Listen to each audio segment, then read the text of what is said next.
Hey guys, it's Jen, Not a Real Farm. So it's Sunday morning and I've come into the greenhouse. And of course, now that the greenhouse is warming up and everything is thawing, you can see now that I've got a ton of weeds that have decided to come through the floor, even though there's landscape cloth. The myth is, I think, that because you have landscape cloth on your floor or in your garden boxes, that there'll be no weeds. But in a greenhouse, we still get weeds. So today, what I wanted to do is just show you my hack for getting rid of the weeds in the greenhouse. Ta-da! Baking soda. So essentially all I do with the baking soda, I used to use vinegar, but not anymore. I found that using vinegar, I went through it so fast and it actually didn't kill the weeds.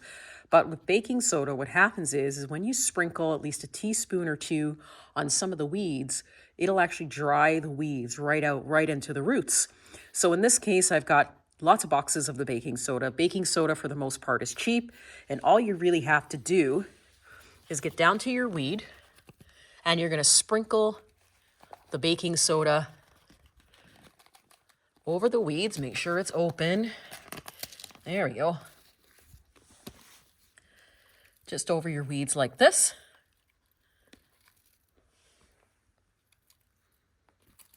Now I realize I have a big floor area, so a lot of you, if you're using it, probably won't go through as much baking soda as I will. But what this does is it allows you to actually kill the weeds and they won't come back because it kills right down into the roots.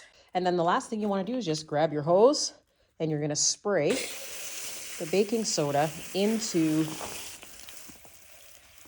all of your weeds. And if you give this a day or two, these weeds and their roots will be dried up in no time.